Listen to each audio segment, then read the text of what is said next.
Okay, such a pretty day. I figured I'd move this outside. Had some work to do out here, so anyway, sorry about the traffic. Let's go ahead and open her up so we can get the steam out. So I will apologize. Um, I had cooked it all the way down to where the water had boiled off, and it had started searing to the bottom of the pan again. And apparently the foam didn't take whenever I added the water back. So apologies for that.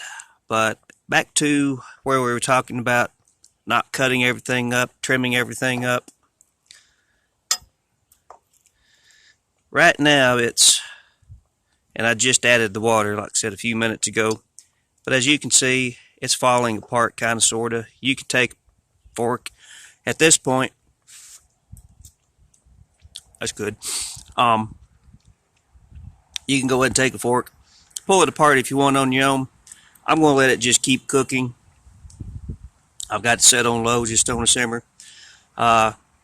These parts, as you can see here, this is the tendons. Now, I know it looks maybe a little on the disgusting side right now, but this will eventually cook out when this all comes apart. What you can do is take your fork, of course, again, camera with one hand, fork with the other. But you go ahead and start pulling it apart in smaller pieces and just let it sit there and finish cooking.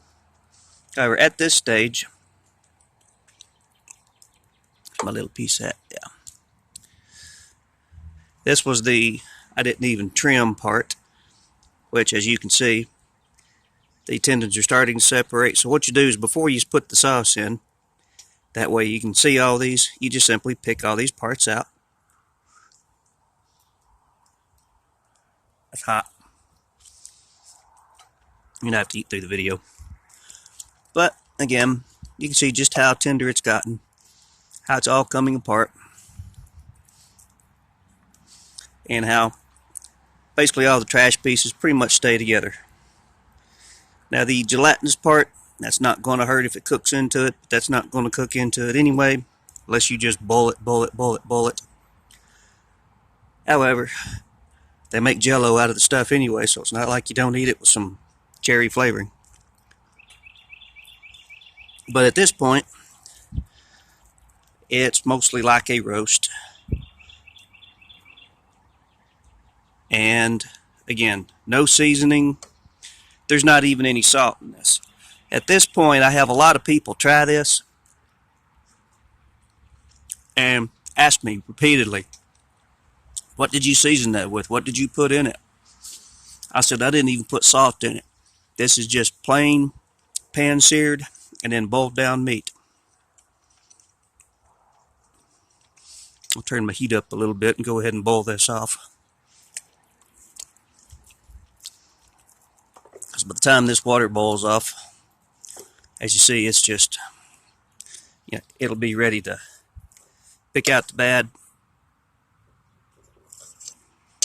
Come off there. And go ahead and sauce it.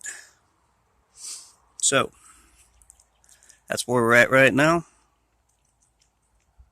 And again, you can eat it just out of the pan like this, and a lot of people swear it's been seasoned. It's not. That's just the pan searing of the deer meat. So, I'll upload this, and then when I get this boiled off, we'll go for some sauce. And then after that, we're going to do a special pan-seared sauteed onion to go on the sandwiches.